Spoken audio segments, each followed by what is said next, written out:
Hey, what's going on, everybody? Welcome to the Corcoran Entertainment Show. I'm your host, Franky Corcoran, coming at you today.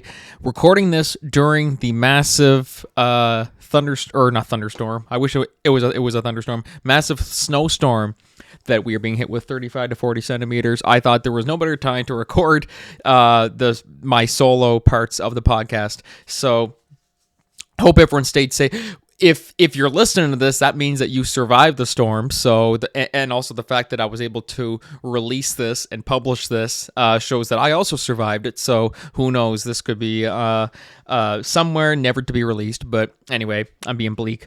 So yeah, welcome to the show today, guys. Before we start, I want to give a couple little plugs here for some events coming on here in the Miramichi. First off is Sherlock Holmes and the Case of the Missing Heiress in Miramichi. This was originally supposed to be this weekend on the 23rd, but due to the storm, it was pushed to next Saturday. So basically, yeah, this is join us in the BBC studios in 1927 with Sherlock Holmes and Dr. Watson as they travel to Canada while trying to solve the case of the missing heiress. On their journey, they meet some interesting locals, a few well-known historical figures who were actually in the Maritime provinces during when the original stories about Holmes were written. This is a group from St. Andrews. So, Festival by the Marsh and Frantically Atlantic are putting this on the Carrefour Beausoleil. So, tickets are $20, $15 for students and seniors, and you can buy tickets online at www.festivalbythemarsh.com. And for more information, you can call 1-506-940-7783. And so next up, we have the MVHS Drama Club is presenting Bridget and Kate's Drama Extravaganza. The MVHS Drama Club presents Bridget and Kate's Drama Extravaganza, an evening of full of short scenes and surprises, hosted by Bridget Perry and Kate Berry. Hey, that even rhymes. Come check out the showcase of student talent. All proceeds go to the Drama Club's trip to the Edinburgh Fringe Festival this summer. Tickets are $20 and can be reserved by calling 627-4083 or purchased at the door. Show dates are April 4th and 5th at 7 p.m. So guys, definitely be sure to show some support for them. And, making this once-in-a-lifetime trip happen. Like, I think it's, not everybody gets to say that they went to the biggest theater festival in the world. So that really is a huge, and let's make it a reality. And so next up, of course, we have, I mentioned this before, Heavens to Murgatroyd, the St. James and St. John United Church is presenting this. I'm excited to be taking part in this as well too. Heavens to Murgatroyd, April 5th, 6th, and 7th at the United Church Center, 556 King George Highway. Phone number for the reservations is 506-622-1598. And the show starts at 7 p.m. each night. Doors open at 6:30. And tickets are also $20. You can pick them up at the United Church Center, Dickinson's Pharmacy, or Brookdale's Flower Shop. And yeah, let's fill the house. So great to see so much theater happening. I just had to plug those because they're coming up, and just super, super excited to see all the amazing talent that's being showcased here in the city. So anyways, yeah, those are the plugs for this week. Now, moving on to our guest today. My guest is Trish Rainone. Trish, she is probably best known, I'd say, for playing Top Dog in the Bell Fibe TV-1 series Pink is In. You guys may remember back in November, I had the creator of the show, Kim Lombard, a.k.a. Mr. Positive was his nickname. So Trish plays Top Dog, the main protagonist. And so it was a great conversation. We talk a lot about the show. We talk about just the entertainment industry in general, and also a bit of theater. She's a theater actress as well. Later in the show, for our solo segments, I want to talk about why Malcolm in the Middle is one of the best shows of all time, and why I still stand by that. It comes off an article that I read recently about that, and I thought I'd give my own thoughts about the show, especially since I'm on like a Malcolm binge lately. So, and then also later, we're going to talk about the controversy surrounding the Michael Jackson biopic that is supposed to be released. So what controversy? We'll talk about it. So anyways, guys, without further ado, sit back, relax, and enjoy the podcast today.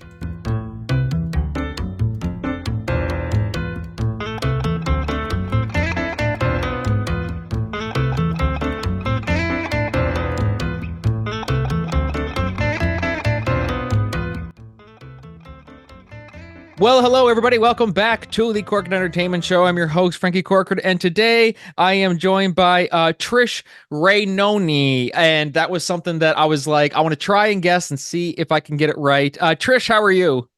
I'm great. How are you?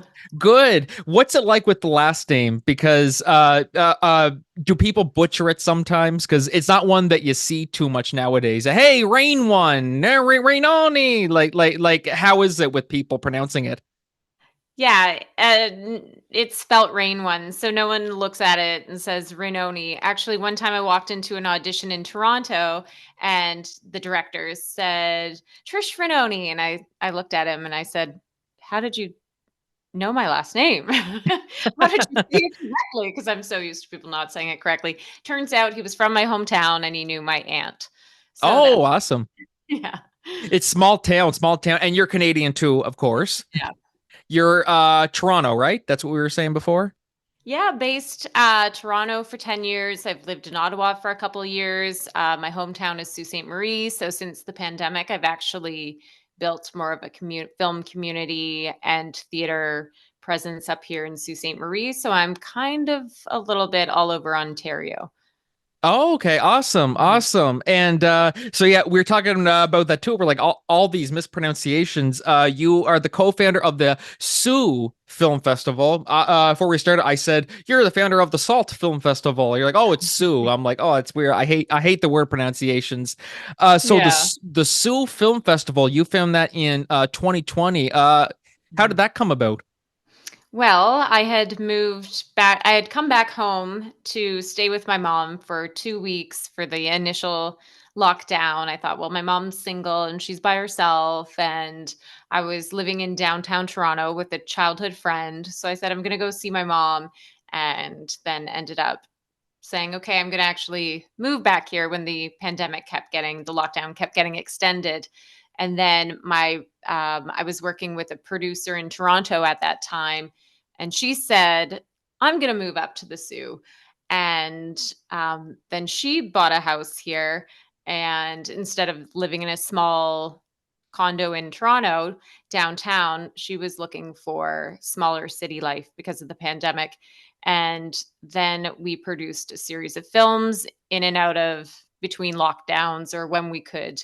And we thought, why not also help bridge the gap with filmmakers in this area and start a Northern Ontario based film festival where folks from this area can submit their short films, their feature films, come and do workshops. So yeah, it was really small year one because we could only do it in a restaurant and could only have 20 people, I believe, because of the lockdown measures. So it started in a restaurant with they had a projector and a screen, and then the next year it got much bigger and we were allowed to have, I think, 70 guests, and it's grown every year since, and now I can't believe it, we're going into the 5th year. Wow, that's crazy. That's Yeah. crazy. Well, really, and then just start like I mean, like as they say, start small and work Mhm. your way up. And I think it's great. Like we were really. I mean, I talk about this on the podcast all the time and with people in general that it didn't.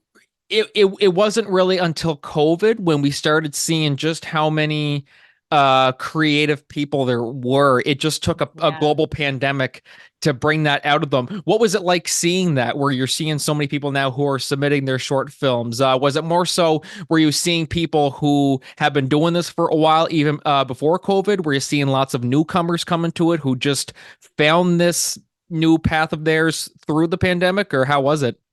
Yeah, a mixture of both. And we also have a great film program at Sioux College in our city and have a good rapport with the program directors and the students. So we get new students and filmmakers every year getting involved, and they'll come out and either be involved in the festival or they'll work at the festival and work on the local feature films that come to town and create their own shorts. So yeah, I feel like there was a big like you said, the floodgates just kind of opened for everyone. And you see so many people now who have viral followings and they're content creators, but they have a corporate job. So you see so many more creators now online or involved in festivals submitting their work. So it's really a mixture of people who have been doing it for years and newcomers.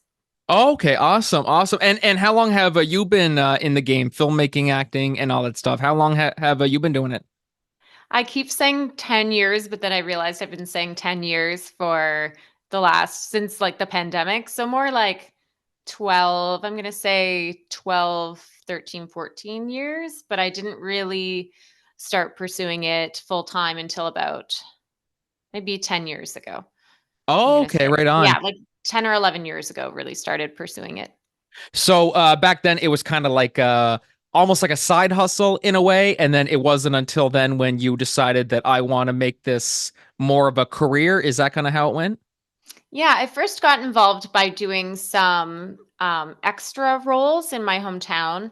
And that's probably about like 13, 14 years ago when I started going out to set and movies started filming here. Only about once a year we would get one movie. There was, I think, one main producer in town or who was from here at the time, and she would do a movie a year in this city because it was her in Sault Ste. Marie because it was her hometown. But before that, we didn't have a film program at the college. It was very unheard of. And so I would submit to be extras in those movies. And then I started getting auditions for those movies. And then once I was doing the auditioning, I realized that I was horrible at it, but it was something that I wanted to learn more about the process of. And it was something I really wanted to be able to achieve. When I went on set as an extra, I really wanted to be able to tell the stories more in depth and be part of the team as a principal actor or as a director or producer or writer. So then I moved to Toronto, and that's where I really pursued it for about 10 years and really got into the writing, the producing, the regular auditions in person, and just a lot of filming. And then since then I've film has developed more in my hometown, and I've also tried to be a part of that. And yeah, so things have changed. Now I feel like you can be a filmmaker anywhere, and all of our auditions are virtual, so I can audition from anywhere in the world for things that are would in previous years be cast out of Los Angeles or out of Toronto or out of Vancouver. And that's the best part nowadays. It's all online. Like before, they'll always say, when you apply for the job, you got to go to the manager's office. And now it's like, that's not how it is anymore. You can just apply online. That's just how it is Yeah. now. And like, the old timers don't say, oh, like back in my day, but things are different. But I love, one thing that really stuck out to me there. I love that you said when you started, you were horrible at it. You said, but you just kept on going for it and you improved it. And that to me is that's huge for lots of people because some of them won't take the step to say I'm going to try and better myself at it. It could be just I'm bad, I'm just going to quit, Have you dealt with people like that who they did one bad role or like they started off really bad and they say that's it, I'm done, I'm not doing it anymore? Have you tried to like motivate them and go, "No, hold on guys. I've been where you are before. Like I was bad and look where I am now?" Yeah, I tell people I took so many different types of acting classes. So I took like everything from Shakespeare to improv, but I also took a class from Michael Gordon Shore on this really was a pivotal moment for me on how to audition.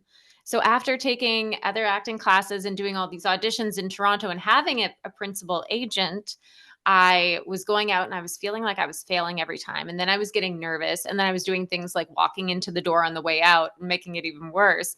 And then I just took a how to audition for camera class. And he explained everything about the room. Like, this is where you look.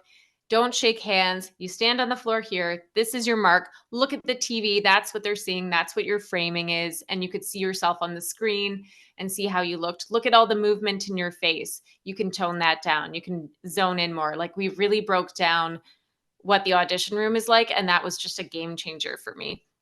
And so I tell people just even taking a class on how to audition, or I tell them how many auditions I do because I'm auditioning every week. And for how many I do, I'm not, if you're looking at that, it doesn't feel like a success. So everyone's going to feel like they're auditioning so much and that they're rarely booking, but that's what a lot of us are doing. If you're getting the auditions, that's a huge step, and they're asking you back, that's a big step. um But it's yeah, I try to encourage others who are getting into it or feel like giving up. Well, it's also because there's so many people that you can see there's potential in them, Mhm. but they're like, no, no, that's it, I'm done. I bombed that. I'm not gonna do better. But you can tell, you're like, God, like if they just had a better mindset, if they could just try and not quit over that, you know what I mean? Like they could be so much more, and that's great that you realized. You were just like, I may not be the best actor, but I'm gonna improve on it. And I think your work in Pink is In really shows that. You're fantastic in that show, as of Oh, course, thank you. Top Dog. We had, of course, the creator Kim Lombard. Shout out to you, Kim, if you're listening to this. He actually helped us arrange this, actually. Yeah, thanks, And Kim. so Kim is my agent now. He, I will send you the check in the mail there, Kim. So what drew you to Pink is In? Of course, basically, for those of you guys, definitely be sure to check out Pink is In. It's on Bell Fibe TV-1. It's a great show. There's 3 seasons of it now. What drew you to Pink is in the first place? I had just come off to 2 seasons of My Roommates and Escort, which was a comedy that I co-created, and I played, one of the lead characters, a character, Heather, who was really non-confrontational, very nervous, unsure of herself, immature. I giggle a lot nervously as the character. Her voice was more like, "Hi, yeah, that's okay. Sure. No problem." And then the creator of Pink is In had supported that show and came out to our red carpet premieres and watched the show and liked it, Lisa Crawford. And she said, "Hey, Trish, I have this role that I think is perfect for you." So I thought it was going to be similar.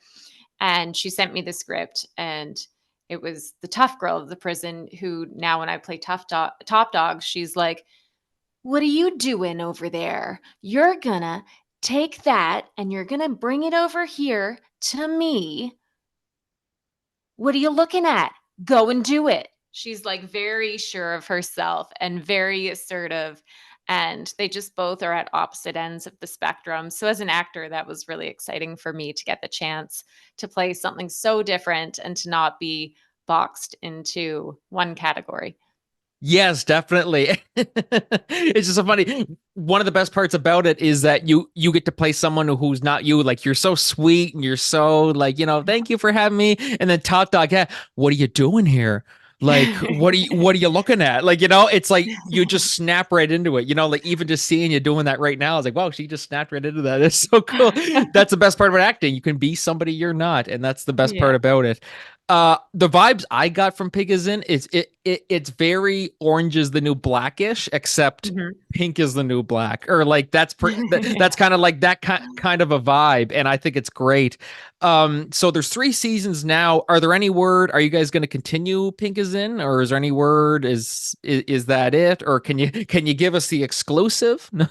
We are hoping, and now it's on Tubi in the USA and Tubi in Australia and in Mexico. We have a really great distribution company based out of Los Angeles, Porter Craig, and they have been, I don't know what's going on behind the scenes, but we've gotten on a few platforms now around the world. So that's really exciting.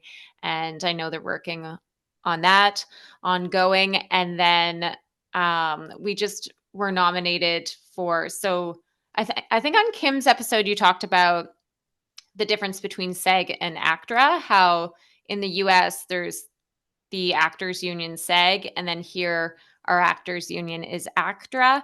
So we Yep, that's have right. a nomination for best series ensemble, so best cast in a Canadian series.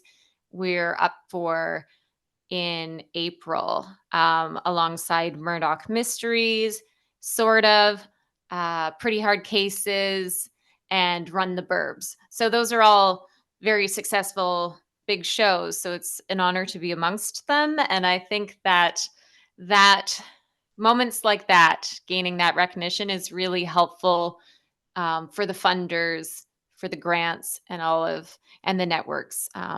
To see some sort of success and recognition helps us get more episodes in the future. is is what my take is, from an actor perspective, an actor who has producing experience on other projects. That's my take, that all of this is good for Pink is In. And I know the whole team really wants to do more episodes. I talk to Kim all the time. I talk to Lisa all the time, and Darren, and a few others. And I know they're always working behind the scenes to bring more episodes. Oh, awesome. Awesome. That's Yeah. awesome to hear. So, but that's got to be something. How do you deal with that as an actor where you do one season of a show and then between that season finale and then, the air and all that, how do you deal with, okay, are we going to get picked up? Because this isn't just a show to you guys. Like, I mean, like, it's also a job. Like, this is your livelihood. So how do you deal with that where, okay, I'm waiting for this show to be renewed, but then, I'm getting all these other deals going on, and I'm like, do I wait and see if we're going to get renewed, or do I take the job? Like, how do you guys deal with that in between, like, the renewal stages?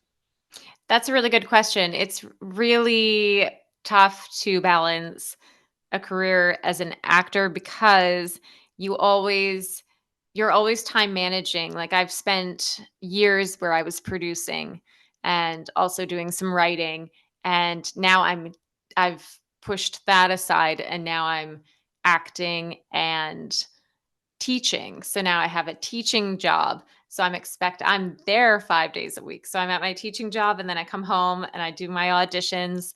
I create content for my actor page. I just started a new page with actress Sarah Cleveland. People kept telling us we look like twins, and then we Instagram befriended each other a couple years ago, and then we met in person actually at a Pink is In premiere, and then we've had this like long distance friendship, and now we started creating content together online. So I'm doing content creation, I'm doing a couple auditions a week, I'm teaching, and I'm running this co-running the Sault Film Festival. So it's a lot of, oh no, if we go back and do more episodes, or if I book one of these things that I'm auditioning for, then there's going to be a scramble with the schedule. But I think I just personally take everything in like little chunks. So I work other jobs, and I'll be like, okay, well, this is what I'm doing today. And for, say, this 6-month period. And then in 6 months, I'll reevaluate if I can make time for all of this. And then something will have to rearrange. But if I book something that's regular where I'm needed for, 3 weeks or a month, there's a lot of jobs that don't want to give you 3 weeks or a month off. So it's just, if anyone has the answers, I don't know. I just keep like hoping that everything works out and saying yes to things. And actually, Ellie Ray, who plays the warden on Pink is In, who's Mm, such like a talent and fantastic. amazing person, she says, so we talked one day, and it was about saying yes to things and the universe working it out. Like, just saying yes and trusting that, just say yes to things. Say yeah if you want it, if it's something you want, instead of being like, oh no, there's this job being offered to me. What if then I'm not available for this? What if then I can't do this? Just say yes. Like, trust that it will all work out. And I think so much of my issue with scheduling is really there is no issue. It works out. You find the time, you book the time off, you work it out, and yeah, it's not worth being anxious over. No, you're like, sorry, Kim, I can't do season 4. I'm booked up. Okay, I'll pay you this amount. I'll give you a bonus. Okay, I'll be right there. Sorry, guys. Like, but yeah, that's gotta be I would tough though. Like, eh? I would for sure, like, I would prioritize Pink is In is always a priority. They've believed in me in a way that a lot of people in the industry haven't. I've been frustrated with almost booking roles and then it going to someone else. I've booked roles and been cut from the show. Like, there have been so many disappointments in my career as an actor, and I feel like we work so hard and you see progress in yourself, and it still doesn't mean you're guaranteed a job.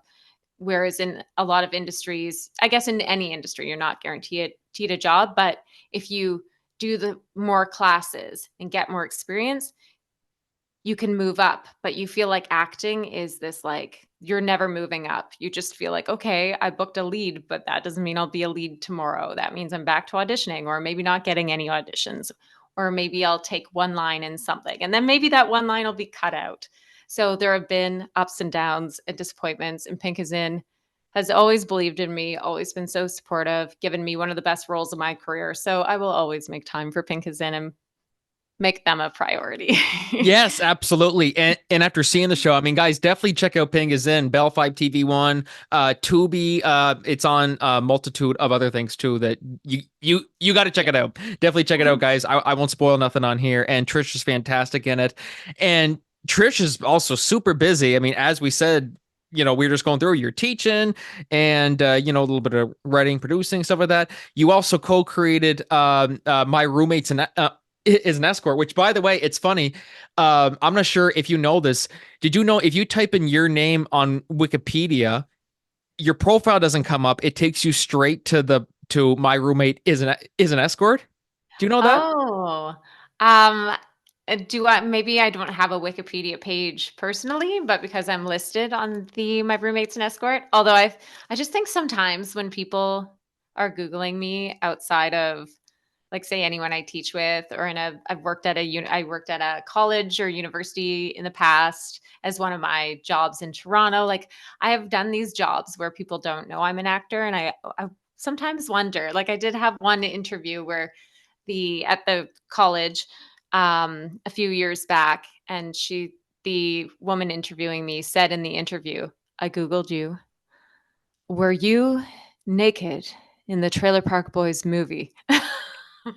I'm like, uh, is does that affect this job?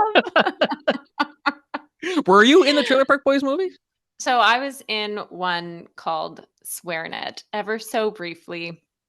Oh, It you was were in one of Swear. my Wait, first really? It Wow. was one of my first times on set. I'm credited as Sunshine Girl number 2, which is so generous and kind because I don't know, I think they probably realized that I was really, like, banking on that. Like, I was really excited about being in that and just being on a film set with, like, real live actors, and yeah, that was a big moment for me being on that, and it's so brief. I'm just in the bar as one of the Sunshine Girls, and I'm not even, like, up front and center or anything, and that was kind of one of those pivotal moments because having that experience, because it was a known film, even though it was just like, yeah, I wasn't speaking in the movie or anything, and it wasn't, you can't really call it a part.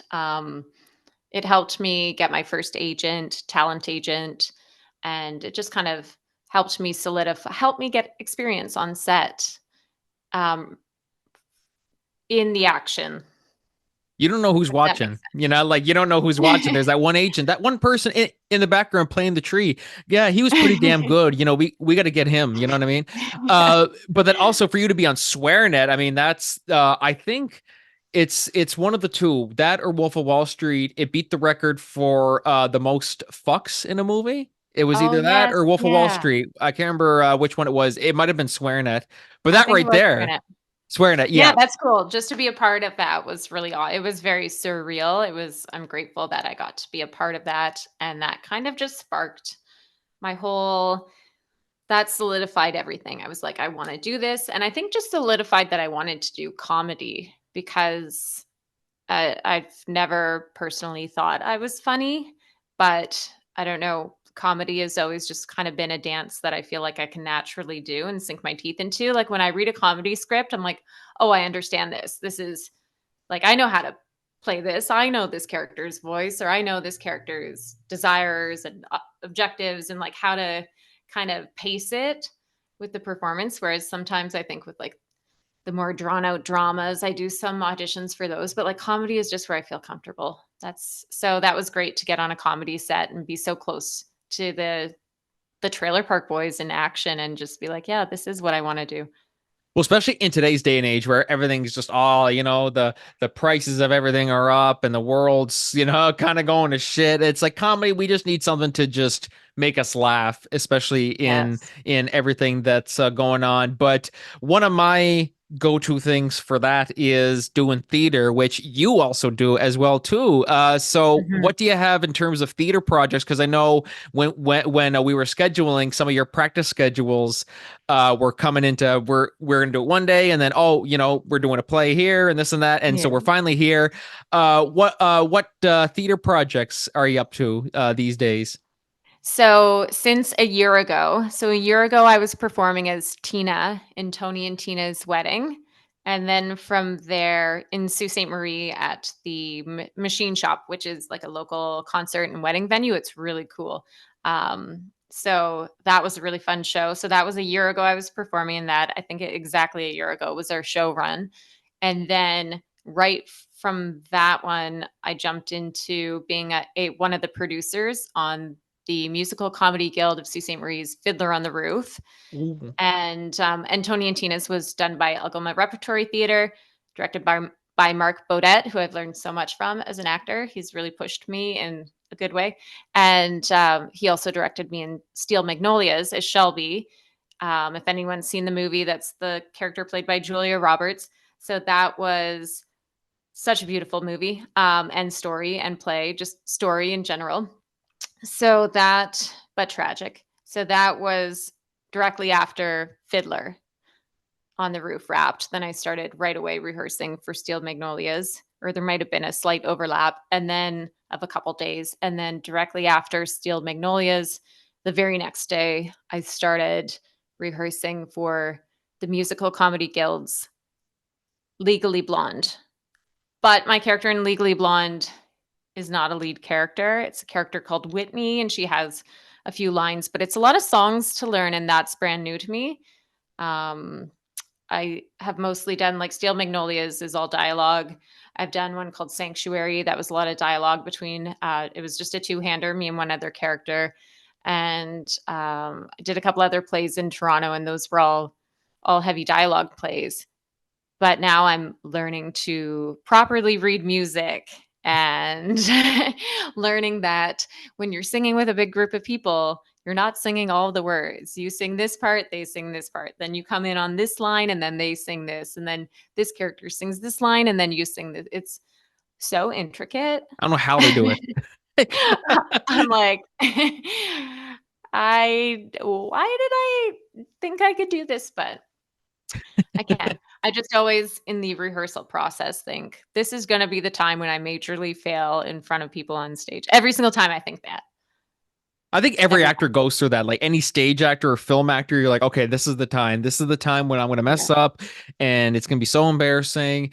Yeah. And I don't know if that's a good thing. If it's a good thing that you feel that, because someone said one time, if you're nervous about messing up, it just means that you're passionate about it. That's what I someone think said. I so. mean, is I that? think so. It means you care, or else I don't know. I wish I didn't get as nervous as I do, but it does mean you care. But then, like, I'm one of the Swifties. I liked Taylor Swift like years ago, and then kind of fell off from being a Taylor Swift fan, and then really started getting into her music because I was working with some Swifties about a year ago, and I really started to like listen to all of the albums, and then I started to re-listen to things I listened to years ago, and then I got tickets for her concert coming up, and I've been watching the Eras tour, and really respect her as a performer because to me I think that's an ultimate performer. You're singing, you wrote your own music,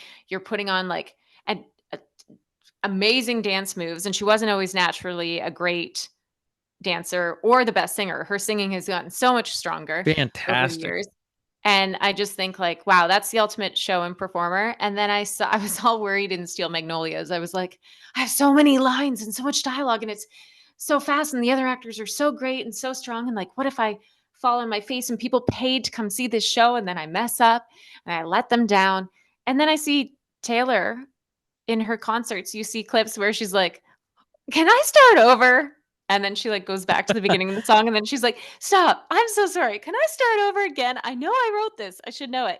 And then they're like, "You were right. You had the lines right." And she's like, "Did I have that right? It felt wrong." And then she like starts again. And I'm like, even if you have become a billionaire from performing and you're one of the world's most extraordinary performers, you can still, it doesn't go perfectly. And No, that's okay. And exactly. that like adds flavor to it. We're all So, human. It yeah. always happens. I remember I saw Robert Downey Jr. He won. I think it was after he won his Oscar or his Golden Globe. He was on Jimmy Kimmel, and he was talking about how he took a beta blocker before he went on stage for a speech. And Jimmy Kimmel said to him, he said, "So do you get nervous, at all?" He's like, "Well, yeah, I'm a human being." Like just we all get Yeah. nervous. So it's just who wants to admit it. I get nervous. Yeah. I don't care about people know it. Like, I think it helps Yeah. in a way, knowing that you're not the only one and that we are human at the end of the day. Like, that's all it Yeah. comes down to. But Trish, where can people find you on social media or anything like that? Do you have much in terms of social media? I think you have Instagram, but I won't I Yeah. won't press you for all that. Don't be telling people about my Facebook and all that. I mostly just use Instagram. And it's Trish.Rainone is the handle. So it's spelt Rain1, Rainone. And I think I have my full name, Patricia, on there. But the handle is Trish.Rainone. And that's mostly where I am. I post reels there. I have my other accounts tagged in my bio. The account I do with Sarah, with solely actor content. Um, you can find from my bio there. Perfect. Yeah. So, Trish, thank you so much for coming on. It was great chatting with you. First, also, congrats on all your success. I mean, with the film festival and Pink is in, and also just never giving up. That always stuck out to me. Just starting off, I'm not good at this. Here you are now, and I always think those stories are the best to hear. About people, because as we said, we're all human. We all go through this stuff. But just thank you so much for coming on, and let's definitely stay in touch. I think if you want to do some theater around here, I can find something for you. That sounds awesome. I'd love to come out east. And yes, never give up on yourself or your dreams. Keep chasing it, everyone. We all feel down about our goals sometimes, but if it's something you really love, just keep chasing it. And thanks for having me on the show. My pleasure. My pleasure. So, guys, be sure to check out Pink is in on Bell Fibe TV-1 and all other stuff. Tubi. It's on. What is it? Amazon Prime in the UK. Oh, okay. Yeah. All Yeah. you UK followers out there, I'm not sure how many of you are, but I watched on a Bell Fibe TV-1. It's easier, but so yeah, definitely, guys, be sure to check that out. We are going to take a short break, guys. We'll be right back, or I'll be right back, but Trish won't be. But until then, this is Frankie and Trish signing off. Thank you so much. Bye.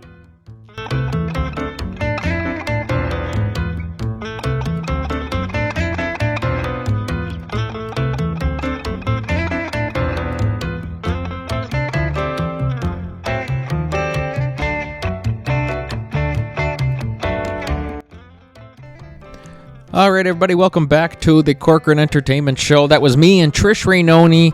And guys, be sure also to check out Pink is in. Follow Trish on all her social media and stuff like that, and keep up to date with what she's doing.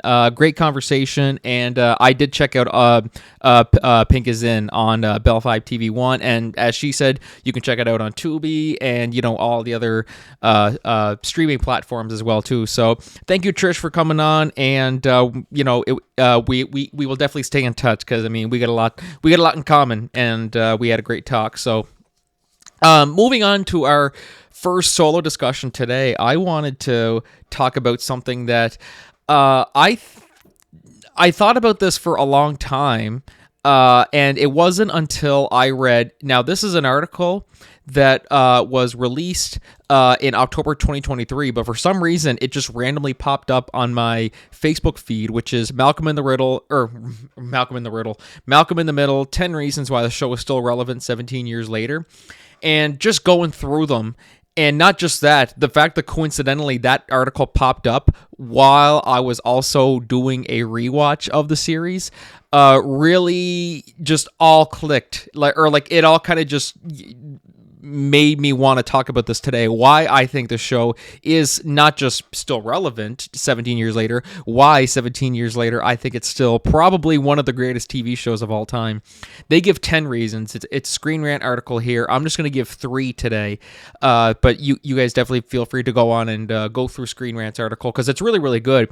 And actually, you know what? Don't even read their article. Go watch the show. I'm watching it on Disney Plus. It was on Netflix for the longest time. That's where I first watched it, like years and years ago.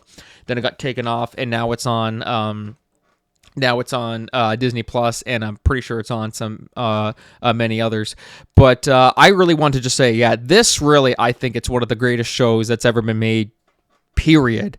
It solidified Bryan Cranston as my favorite actor.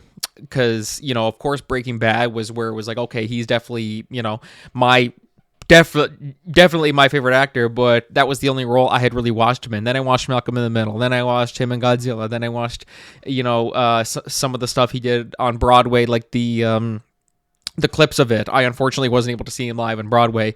I was dying to. I just happened to be in New York 1 week after his show network ended its run. I was so pissed off. I was like, oh shit, that would have been so amazing.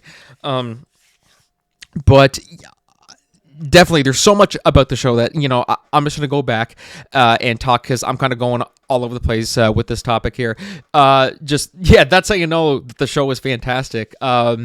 So first off, the first thing that really stood out to me about the show and why I still think it's one of the greatest is the realism. Like, it's a family sitcom. It's not one of those family sitcoms where there's a laugh track and this and that.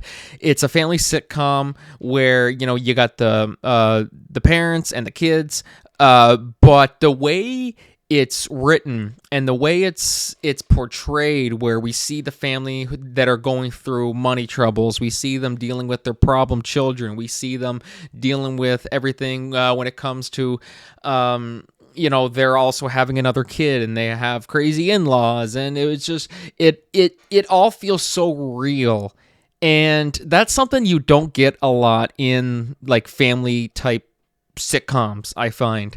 Not even in like Family Guy, really. I really don't see that. I mean, of course it's animated, but which I think is why, if Family Guy was live action, maybe that would make more sense. But just the way it's all portrayed, as opposed to like a show like Full House or something like that, where they have these realistic problems and stuff like that, and then it's resolved in like 20 minutes. Sometimes in Malcolm in the Middle, they don't do that. They don't resolve it.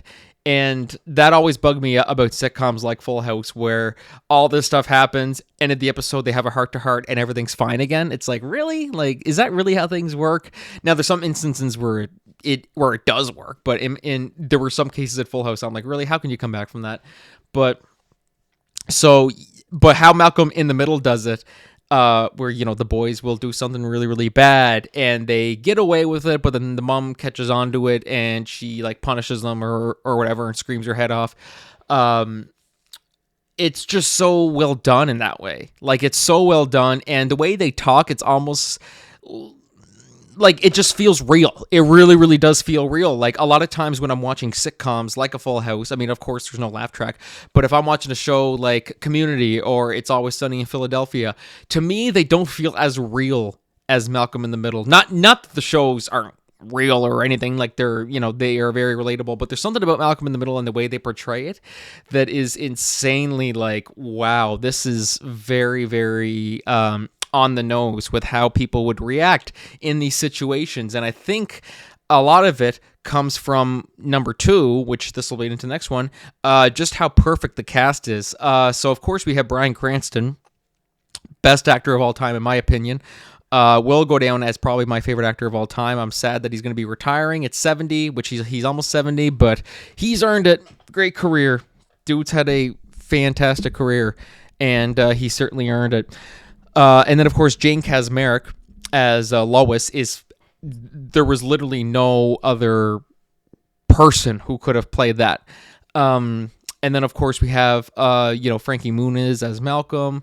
I don't know the other, like, I know there was Christopher Matheson, Danny Masterson's brother, was Francis, of course. And then, we had Dewey and Reese, and there's just, everyone was just perfectly casted.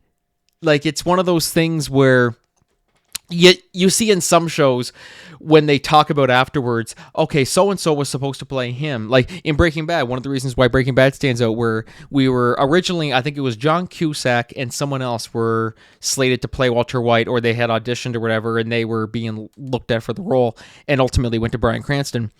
In other cases, when it comes to actors like that, you could also see, okay, I can see him playing that. I can see him playing that role.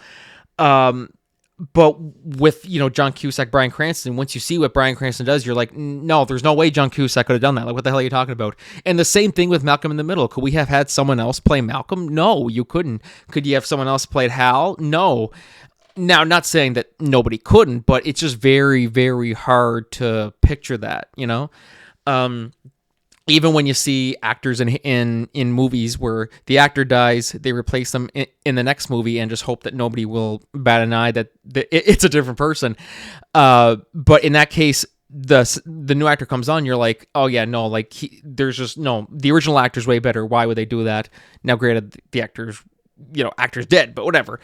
So that's what I mean. It's just all perfectly casted to the point where I don't know if they ever said, like, did someone else audition for Malcolm or whatever? Because if that's the case, I can't see any other reason why that person could play it as well as, Frankie Muniz did, and as well as Jane Kaczmarek did. It's just, I can't see it, And I think that's just not just a kudos to the casting directors and the actors, but just the show as a whole. Like, just it's fantastic. I'm kind of like going off all over the place on this topic, but that's the second one. And the third one I want to say is the humor. The humor, it's something. It also could be because nowadays some of the humor they do now, obviously it's not Trailer Park Boys where it's F this, F that every 2 seconds. No, it's not like that. But it's some of the humor they do, where. Or humor they do, that doesn't sound right. The way they do it, you can't do it nowadays. And I think it also could just come of a place of me just being appreciative of that time more, where we were able to joke about anything and people would actually laugh, instead of nowadays where they joke about that and it's all over social media and the show gets canceled and blah, blah, blah. Malcolm in the Middle, like, of course, while it wasn't like a hard R show, of course there was, PG-13 at best, it still had like, sexual content and this and that, and it was still at its core very very much under the handcuffs of television. Like, there was no hardcore sex scenes or anything like that, like a Trailer Park Boys or something like that, and so, but it's how they do it, to the point where they can take certain things, like, for example, they take like spoiler alert for anybody who hasn't seen it, but by the way, check it out, come on. There's of course the scene where Lois's mother, who's played by Cloris Leachman, the great late Cloris Leachman, and the thing with her character is that she's scared of black people, and so all of their neighbors who happen to be black, like, Gary Anthony Williams is in there, fantastic actor. They get all of them to come over, and it's just a hilarious scene. I can't describe it here because I'm going to ruin it, but you couldn't do that nowadays. That's the thing. And they did it in a way, and same with all their humor like that. They do it in a way where it's not like it's, wow, I can't believe they did that, and also like, okay, that was very tame. They find that balance, and I think that's very rare in anything, in movies, TV, because the way I see it, it's either your hard R or your hard PG-13. But Malcolm in the Middle, I find, just balances it so perfectly, like just way too perfectly. And look, I can go on and on about why I think it's one of the greatest shows ever. Definitely check Screen Rant's article, because it was really, it was just so funny. I literally watched an episode, and then I just happened to hop on Facebook, and that article was there. I'm like, oh my God. Like, so that's one show I would love to see a revival for it. Whether we'll get one, I know they're talking about it all the time. I hope we do get one, because it's absolutely terrific and very deserving of some sort of revival, reunion, whether they do like a Fuller House, Malcolm in the Middle, Malcolm in the middle or something. I don't know. But definitely be sure to let me know your thoughts on that. Why, in your opinion, is Malcolm in the Middle? Maybe you don't like the show. Maybe you haven't seen the show. Why haven't you? Definitely be sure to hop on social media and let us know what you think about that. And so moving on to our last discussion of the day, I want to talk about, for those of you guys who didn't know, we are getting a Michael Jackson biopic, which it seems like we're getting biopics of a lot of the, big singers of the last, 50 or so years. Because, of course, we have the Bob Marley biopic, which was very recent. And then, of course, we have Elvis, which was fantastic, Austin Butler. And now we have Michael Jackson. And this is coming out next year, actually almost pretty much exactly a year from next month. We're getting it called Michael, about Michael Jackson. And this is really interesting. So we have, of course, Jafar Jackson, who's playing Michael Jackson, Coleman Domingo as Joe Jackson, Michael's father, which, oh my God, that excites me so much because Coleman Domingo, terrific actor, one of the best, really. And then Nia Long, Miles Teller, Laura Harrier, Joseph David Jones, and I'm sure we'll get a slew of others in there too. But so while that's exciting, and I'm excited to see how the movie turns out, and but this is something that's real interesting here. So this article is on IMDb. Leaving Neverland director calls Michael Jackson biopic a complete whitewash of abuse allegations. So this is what it says. Dan Reed, director of the documentary Leaving Neverland, is calling the upcoming Michael Jackson biopic a complete whitewash of Jackson's life. Reed's documentary covers the alleged abuse or sexual abuse by Jackson against two young boys, Wade Robson and James Safechuck. Reed, who says he read the script for the biopic, says the film fails to address the allegations against Michael Jackson. In a statement, Reed said it's an out-and attempt to completely rewrite the allegations and dismiss them out of hand, and contains complete lies. You never ever see him alone with any boys, when it is a matter of fact that he shared a bed with small children for many years. Biopic will star Jackson's nephew, and it kind of goes on from there. So, that's interesting. That is really interesting that it's like, so now this is kind of stirring up the pot a little bit. It's kind of stirring up the pot a little bit where people are like, so whitewash, what does whitewash mean? Well, let's get the exact definition up here just so we can, so let me just see, whitewash, I'm just going to get it. Yeah, deliberately attempt to conceal unpleasant or incriminating facts about. So that's basically what whitewashing is that it's basically kind of gonna, pretend the sexual abuse allegations didn't happen. Like that's what we're aiming at here. And so Dan Reed, who I've actually never seen Leaving Neverland, he did a documentary about Michael Jackson back in 2019. I didn't see this yet, but he goes in depth with regards to the allegations and all that. And so it says he has read the script for the biopic, which started filming last month or a couple months ago, just fairly recently anyway. They started filming this, and so. Like, look, there's many ways to look at it here. I mean, I guess we'll kind of have to see how things turn out. Because, as I said, that's what it says in the script. Like, he says he read the script, and it says it's basically, it's a whitewash of the allegations and this and that they're just covering up what he did and everything. And like, see, it's tricky because you want to talk about, like, you want to do a biopic about Michael Jackson and everything that he went through in history and this and that. History is history. That is part of his history.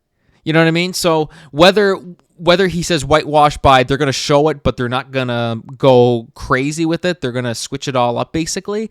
That could be one way how they do it. Or if they go the way of they just completely ignore it, then that's also that's also kind of tricky because, look, you're doing a biopic like a biographical musical drama film about Michael Jackson.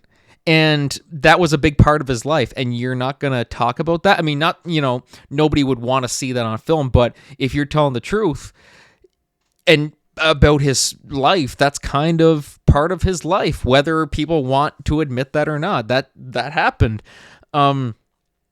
Like when they, in the, what was the film, Johnny Cash biopic? What was that? I gotta look that up here.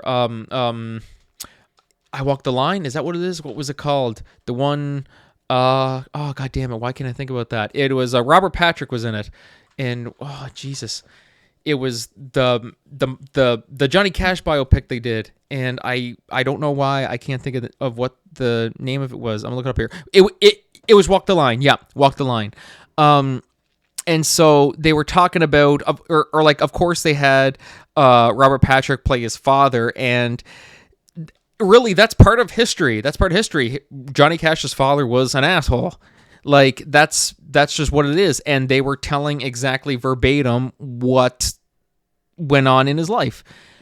And the way I see it with Michael Jackson, as much as nobody would want to admit that this happened, because obviously nobody would ever want those allegations, whether they were true or not. It's a sensitive subject that, now here's the thing. I don't know for sure. Is the family involved in the making of this movie? That's what I'm unsure of. Because if they're involved with it, because you would think, because I'm pretty sure with the Elvis movie that his family and stuff like that had a say in it too, because they're telling a story about someone in their family.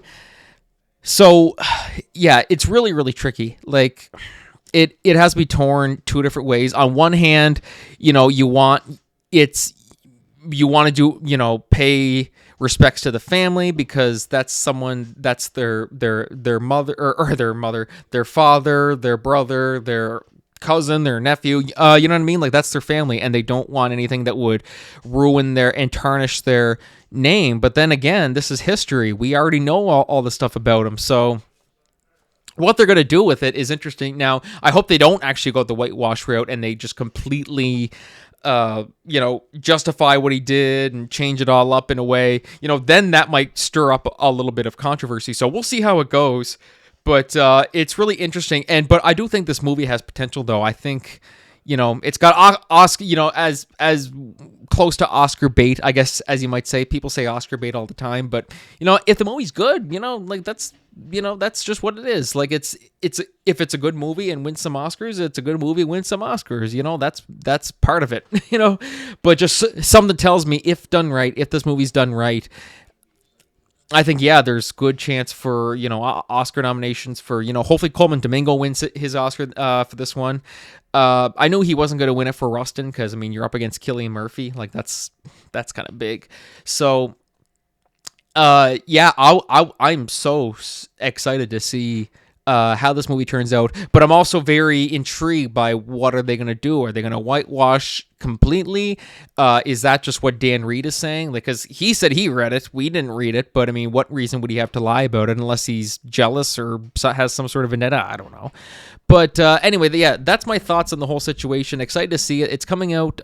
When is it coming out? It is coming out April 18th, 2025. So, yeah, just a year to go before we see it. I'm sure this time next year we'll probably have a trailer that we can discuss, and I'll certainly be sure to cover that when that comes. But until then, let's just speculate. Because that's all we can do. We got nothing that we can go by, just by what one documentary director, filmmaker says is what we can really go by right now. So anyways, guys, that's going to do it for the podcast today. Let me know your thoughts on the whole Michael Jackson whitewash situation.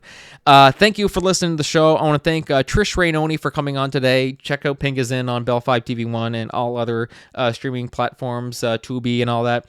And thank you guys so much for listening to the show. Happy Easter, because, yeah, once this episode comes out, it'll be after Easter. So hope you guys have a great Easter weekend, and we'll see you guys next time. So until then, this is Franky signing off. Have a amazing weekend, and if you're listening to this, that means we survived the storm. So, pat yourselves on the back and be thankful that that we survived it. So thank you guys, and see you next week.